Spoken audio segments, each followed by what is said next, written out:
Hello students, myself Mrs. Varsha Santosh Lembe.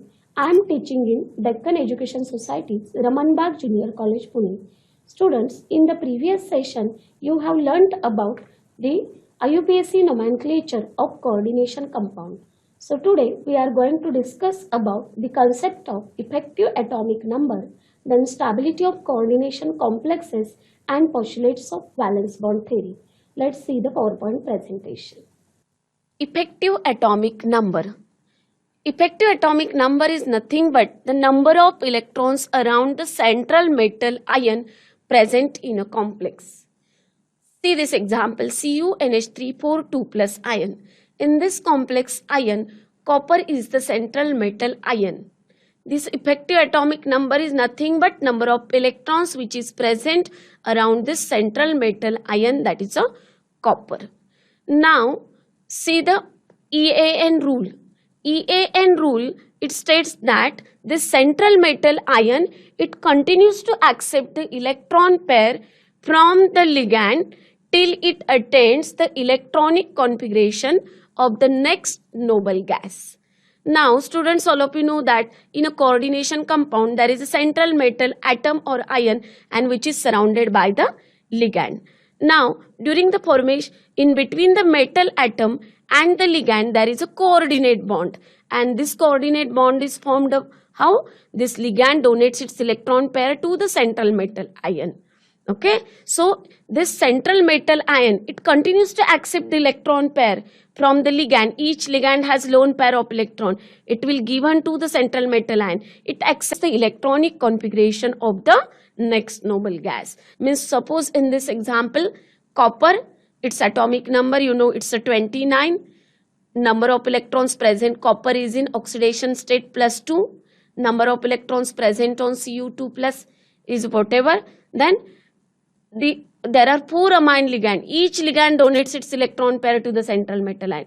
It accepts the electrons from the ligand also, and this ion continues to accept the electron till its electronic configuration becomes equal to the next noble gas, that is its effective atomic number becomes equal to 36 till it accepts the electron. And if effective atomic number of this complex becomes equal to 36, then we can say this complex ion obeys the EAN rule.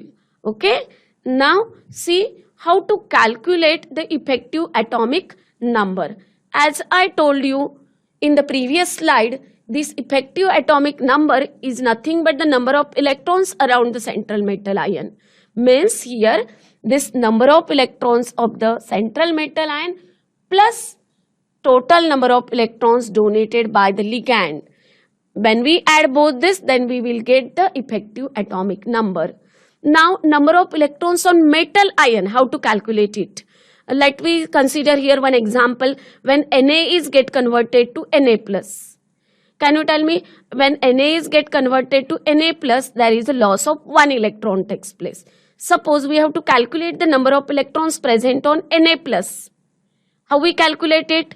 We consider the number of electrons on metal and we minus the number of electrons which is donated by that sodium metal. Means a number of electrons on Na plus is 10. How we calculate it? 11 minus 1, that is 11 its atomic number, minus 1 electron is lost by the sodium metal during the formation of Na plus ion. That is a Z minus X. So number of electrons of metal ion, it is nothing but Z minus X. What is Z? Z is the atomic number of metal and X is the number of electrons lost by a metal atom during the formation of ion. And Y? In this we add Y. Y is nothing but number of electrons donated by the ligand. Total number of electrons donated by the ligand in the complex. That is, by using this formula, EAN is equal to Z minus X plus Y, we can calculate the effective atomic number. Now let's see some examples how to calculate the effective atomic number. Now see this example. In board exam you can ask the question like this. Calculate the effective atomic number of a complex ion CONH363 plus ion. Now when we calculate the effective atomic number, we have to use this formula. EAN is equal to Z minus X plus Y. Now all of you know what is the meaning of Z, X and Y. Let me calculate first Z, X and Y separately. Now Z is nothing but the atomic number of cobalt, and atomic number of cobalt is 27, that is Z is equal to 27. Now X is nothing but number of electron lost by the cobalt atom during the formation of iron. Now for that purpose you have to calculate the oxidation state of cobalt here. So in this complex iron, amine is a neutral ligand, no any charge on amine ligand. Whatever the charge on this complex, that is the oxidation state of cobalt. So in this complex, oxidation state of cobalt is +3. That is, when cobalt is get converted to cobalt 3 plus, it loses its 3 electron. So X is 3. X is nothing but number of electron lost by cobalt atom during the formation of CO3 plus ion. Okay, so X is equal to 3. We substitute here. Then there are 6 ligands, amine ligand. Yes, each ligand has one lone pair of electron, that is a total 2 electrons each amine ligand. There are total 6 amine ligand, that is 6 into 2 is 12. So we substitute these values, 27 minus 3 plus 12, that is effective atomic number is equal to 36. And if this effective atomic number, it is nearest to the noble gas configuration, then what we say, this complex ion obeys the EAN rule. In this way you have to calculate the effective atomic number. Now let me see one more example. See the complex CrCO6. Just this is the complex. Now first we write what is the Z, X and Y separately. Z is nothing but atomic number of chromium. Now here all of you must know the atomic number from scandium to zinc. Scandium, it starts from atomic number 21 to zinc, that is atomic number 30. You must know all these atomic numbers here. Now atomic number of chromium is 24. Now we calculate the oxidation state of chromium. Charge on this chromium is 0. Why? Because this carbonyl is a neutral ligand. There is no any charge on carbonyl. So oxidation state of chromium is 0. Means what is X? Number of electron lost by chromium atom. That is, it is a 0 because it remains in a chromium as it is. Now Y. Y is nothing but number of electrons donated by the ligand. There are total 6 ligands. 6 into 2, that is a 12. Means EAN is equal to Z minus X plus Y. Z is 24 minus X, that is a 0 plus 12. 24 plus 12 is 36. As EAN is equal to 36, this complex is also obeys the EAN rule. If suppose in the next example FeCN6 3 minus ion, you can calculate Z, X and Y. Atomic number of Z, Fe is 26. Then number of electron lost by Fe atom is 3 because its oxidation state is +3 here. And electrons donated by the ligand is 6 into 2, that is a 12. If you substitute these values, we will get the effective atomic number as a 35. And if it is 35, what we say? This complex do not obey the EAN rule. Now see the next point, that is the stability of coordination compound. All of you know regarding the coordination compound. Now the stability of coordination compound, it is based on the stability constant. That is, we can explain on the basis of their stability constant, that is a K value. Then it will also depends upon the metal ligand interaction. All of you know that in coordination compound, there is a coordinate bond between the metal and ligand. Depending upon the metal ligand interaction, the stability will depends. Stronger the interaction, greater is the stability of the complexes. Now see this example. This is a complex PtNH3 twice Cl2. In this complex, there is a central metal platinum which is surrounded by 2 amine ligand and 2 chlorine ligand. Now this, what it's the rule, what was the previous point? The stronger the interaction, greater is the stability of complex. This chlorine, it has 2 electrons, means it can easily donate its electron to the central metal ion. How easily that ligand donates its electron pair to the central metal ion? If it donates easily, then there is a strong interaction and that complex is a more stable complex. Now consider the equilibrium for metal ligand interaction. Now here let me consider one metal is there, that is a M plus. You know it carries a plus charge. When it reacts with any ligand, n number of ligands, there is a formation of complex MLN type of complex is formed. Now M carries a plus charge, means A plus is nothing but the charge on that metal. Now N is the number of ligands and X minus is the charge on that ligand. A plus N X minus, this will be it denotes the charge on that complex. Now we apply the law of mass action here. In 11th standard you studied regarding this equilibrium constant. We can calculate the K value. How we will get the K value? It is nothing but the product of concentration of product to the product of concentration of reactant. So K is equal to, what is the product? This complex MLN. So concentration of this MLN bracket raised to A plus NX minus divided by the product of concentration of reactant. There are two reactant, one is a metal and another one is a ligand. Concentration of both this reactant.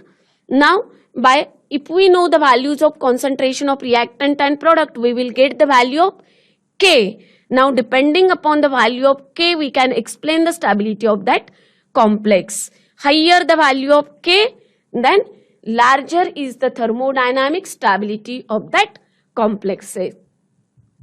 Now let me see the factors affecting the stability of complexes. There are mainly two factors which affect on the stability of complexes. The first factor is charge to size ratio of the metal ion. All of you know that in a complex there is a central metal ion. We have to calculate the charge to size ratio of that metal ion. Higher the ratio, greater is the stability of that complex. Here is the stability order given for some divalent metal ion complexes. If you see here, copper Cu2 plus, it is greater than Ni2 plus, greater than cobalt 2 plus, greater than Fe2 plus, greater than Mn2 plus and greater than cadmium 2 plus. This is the stability order for divalent metal ion and this order is known as a Irving-Williams order. In board exam, you can ask a 1 mark question on this. What is the Irving-Williams order or multiple choice question? Now, let me consider one example here. Suppose, let me consider the two complexes in which Cu2 plus ion is there and another complex in which a cadmium ion is there. Now, in this copper and cadmium, if you observe, both are having a +2 charge. What we have to calculate? Charge to size ratio of the metal ion. Charge on copper and cadmium is +2. Now we calculate the ionic radius. Ionic radius of copper is 69 picometer and cadmium is 97 picometer. That is charge to size ratio 2 divided by 69 and 2 divided by 97. What you observe? The charge to size ratio of Cu2 plus is greater than that of a cadmium. And what's our this factor says? The charge to size ratio, higher the ratio, greater is the stability. Means here Cu2 plus, it forms the more stable complexes than cadmium. You can ask a 2 marks question on this. Explain why Cu2 plus forms stable complexes than cadmium 2 plus. Now the second factor, nature of ligand. Already in the previous slide we discussed this point. Nature of ligand means which type of ligand is bonded to the central metal ion. This stability of the complex is related with the how easily that ligand donates its lone pair of electron to the central metal ion. That is, we can say in short, it depends upon the basicity of ligand. You know basicity. Stronger the base, then it forms the more stable complexes. And you know a basis means which carries the electron pair. Now bonding in coordination compound. Now in the previous sessions already you studied about the Werner's theory. Werner was the first scientist who discussed the bonding features in coordination compound. But along with this, there are many theories which can explain this bonding in coordination compound. And in this lesson, we will discuss in detail about the valence bond theory. Also, a crystal field theory is there, but it is reduced this year. So, let me start with the valence bond theory. Now, this valence bond theory, in short, we call it as a VBT. This theory was proposed by the scientist Linus Pauling in 1931. What is the motto of this theory? This theory describes the formation of coordinate bond between the metal ion and the ligand. All of you know that in coordination compound, in between the metal and ligand, there is a coordinate bond. And this theory describes how the coordinate bond is formed between this metal ion and the ligand, and it is formed by the overlapping of vacant hybrid orbitals of the central metal atom or ion with the field orbitals of the ligand, which contains lone pair of electrons. Now let me discuss the postulates of valence bond theory one by one. In board exam you can ask the question, what are the postulates of valence bond theory? See the first postulate. A central metal ion present in a complex, it provides the vacant s, p, d orbital for the formation of coordinate bond with the ligand. The central metal ion, you know it has this complex provide vacant orbitals. All of you know there are four type of orbitals, s, p, d and f orbital.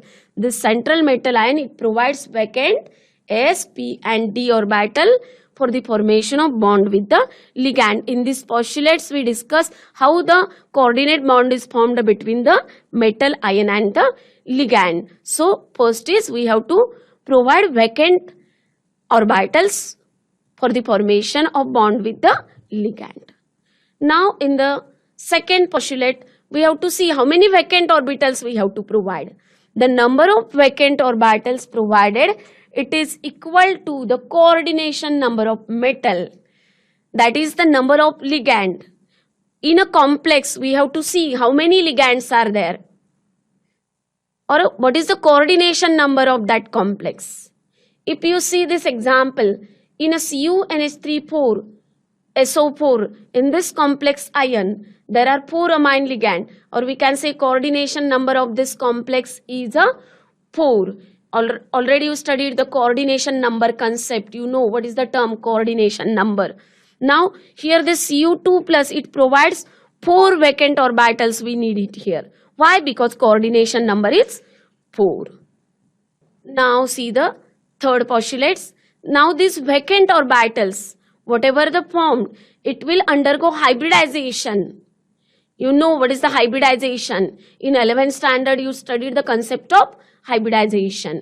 Now these vacant orbitals undergo hybridization and form same number of hybrid orbitals. All of you know what is the hybrid orbitals also. Now here in the previous example, there are 4 vacant orbitals of copper we need. So 4 vacant orbitals of Cu2 plus, it undergo dsp2 type of hybridization, because the vacant orbitals are 1d, 1s and a 2p. So it undergo hybridization, which type of dsp2 type of hybridization, and form same number of hybrid orbitals. Yes, got it? What's the third postulate said? Whatever the vacant orbitals, it undergo hybridization and forms the same number of hybrid orbitals. Now, these vacant hybrid orbitals of the metal ion, it will get overlap with the field orbitals of the ligand, and there is a formation of coordinate bond takes place between the metal and ligand. Now, the fifth one, these hybrid orbitals used by the metal ion, it points in the direction of ligand. Suppose there are 4 ligand, it accordingly these orbitals points in the direction of ligands. If 6 ligand are there, accordingly the geometry will decide.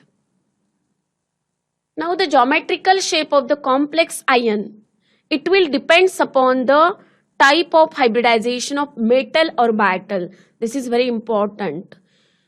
In the previous postulates, what we discussed, we have to form vacant hybrid orbitals. Then this vacant orbital undergo hybridization, form a hybrid orbitals. Now, depending upon the hybrid orbitals, we have to decide type of hybridization, and then we have to decide the geometry of that complex. If sp type of hybridization is there, then the geometry will be linear. If sp2 type of hybridization is there, then the geometry is triangular. sp3 means there is one s and 3 p orbitals are involved in hybridization. Then the geometry is tetrahedral. dsp2 hybridization, geometry is square planar. dsp3 trigonal bipyramidal. d2sp3 octahedral, and d3sp3 that is a pentagonal bipyramidal. That is, depending upon the type of hybridization, we have to write the geometry of that complex. Now, when the central metal atom of the complex compound contains one or more unpaired electron, we have to see whether all electrons are paired or all are one or two are unpaired electrons. If the central metal atom of the complex contain one or more unpaired electron, then it exhibits the paramagnetic property. And if all electrons are paired, what we say? It exhibits the diamagnetic property. Now, when strong field ligands are involved in the formation of complex, you know, strong field ligands, for example, amine and cyanide, these are the strong field ligands. And if in a complex, these strong field ligands are there, then what will happen? Pairing of electron will take place. We can say a high spin and low spin complexes like that. Here pairing of electron takes place, and that process is called as a spin pairing. Now, during the hybridization, if n-1d type of orbital are used for hybridization, then we can call that complex as a inner orbital complex. And when nd type of orbital are used for the hybridization, then that is a outer orbital complexes. How? See, suppose let me consider the d2sp3 type of hybridization. d2sp3 means here we use 3d 4s. d2sp3 means 3d 4s and a 4p orbital, means n-1d 3d orbitals we use, 4 n-1d orbital. So that was the inner orbital complex. And another example, sp3d2 type of hybridization, 4s 4p 4d, all are same type. So that is a, when nd type of orbitals are involved in hybridization, then that is a outer orbital complexes. These are the postulates of valence bond theory. Now, while writing or while explaining the geometry of that complex, we have to discuss the metal ligand bonding. And to discuss or to understand the metal ligand bonding in a complexes, we must know these steps. So let me discuss these steps first, and then we try to write the geometry of different complexes. I write here one example, NiCN4 2- ion complex. Now here we just see which steps are involved during the formation of coordinate bond between the metal and ligand, or how the metal ligand bonding takes place. We have to apply all these steps to the geometry of the complexes. Now see the first step. Find oxidation state of central metal ion.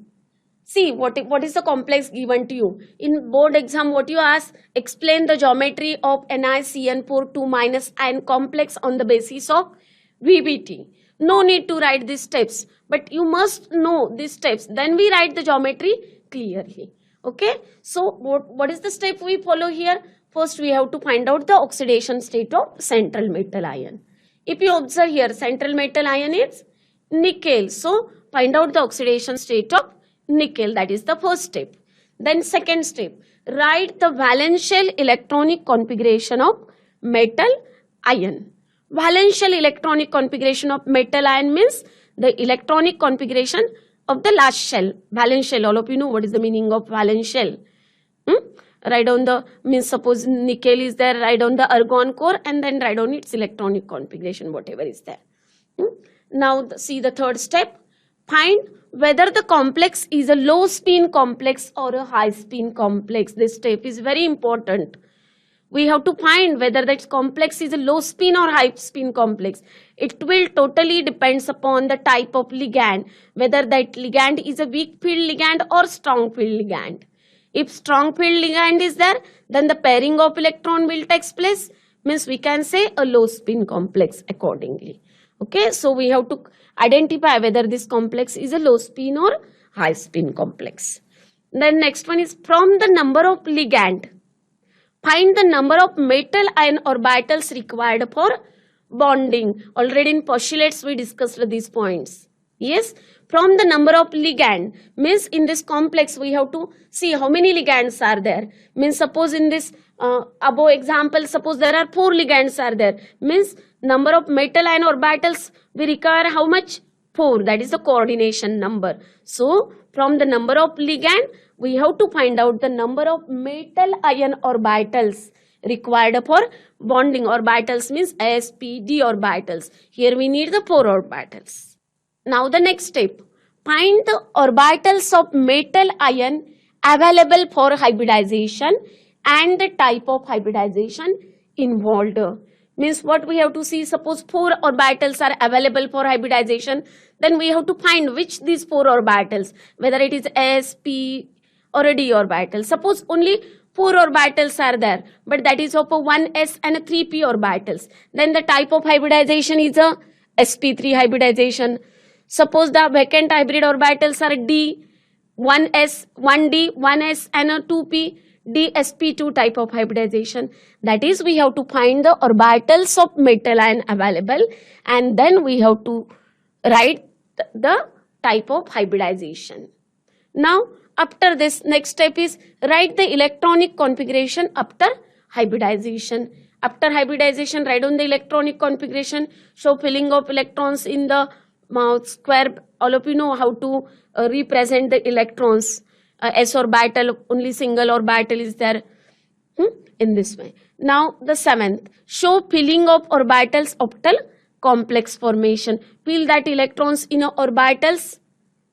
And 8th step is determine the number of unpaired electrons and predict the magnetic behavior of the complex. Means in a complex we have to see how many unpaired electrons are there. If suppose there is a single unpaired electron, then also it is a paramagnetic. 2, 3, 4 unpaired electrons, then it is a paramagnetic. And if suppose there is no any unpaired electron, then we can write it as a diamagnetic. That is, depending upon the unpaired electrons, we have to write the magnetic behavior of the complex. So students, in this way, today we learned about the concept of effective atomic number, then stability of coordination complexes and the postulates of valence bond theory. Thank you.